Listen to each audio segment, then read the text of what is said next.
Now, I remember possibly, and I'm not sure over the years whether this was confabulation or not, because I was a boy at the time.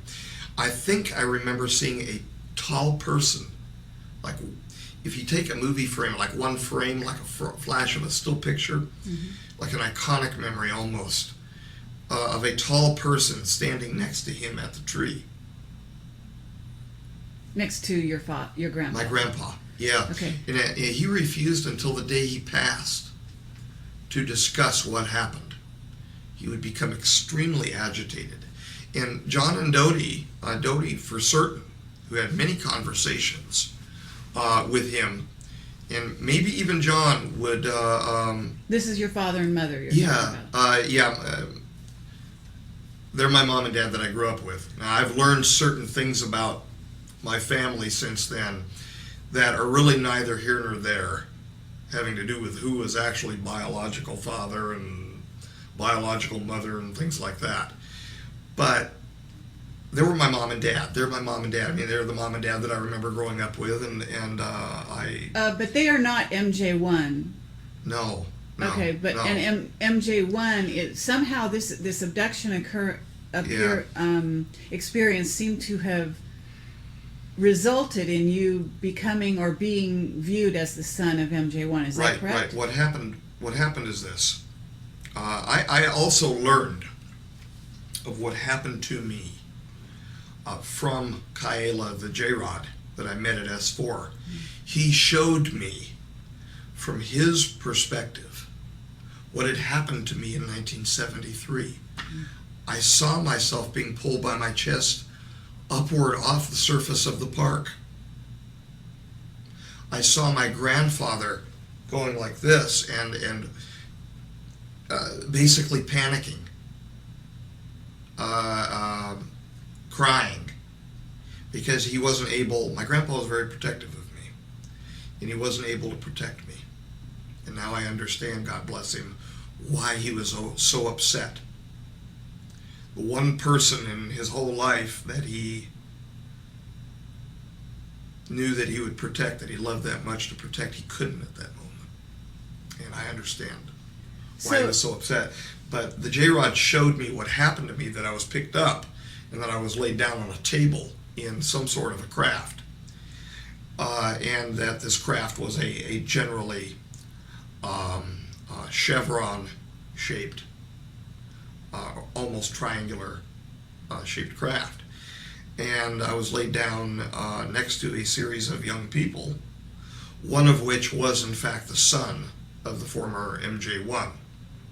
Something went wrong during the course of my time on board the craft when samples were being taken of me for their studies.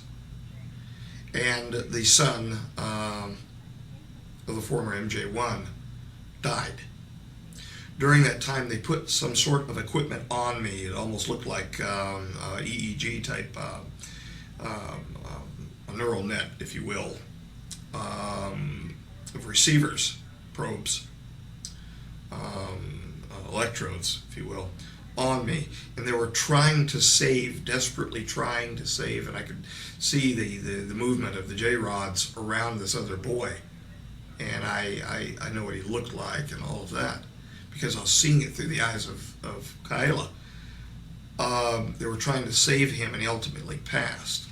During that time, apparently they were trying with whatever technology that they employ to save the boy by storing him. That Kaela was with the P-45s at the time. These were P-45,000 J-rods. And they looked at us, and they look at us as no more than containers or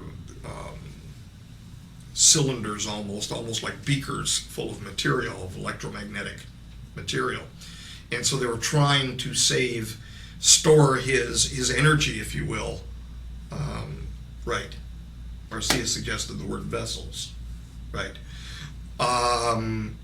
They were trying to store him for a while, I guess, in me. Now, my memory of myself at the time was a rather dull boy that liked to play baseball and with G.I. Joes and things like that. The record of me at the time was that I had an okay acuity in science. That's what the elementary school teachers were saying.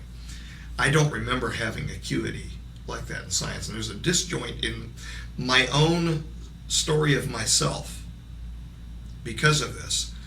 Because after I was put down back in the park, over the course of the next couple of years, there were changes in me.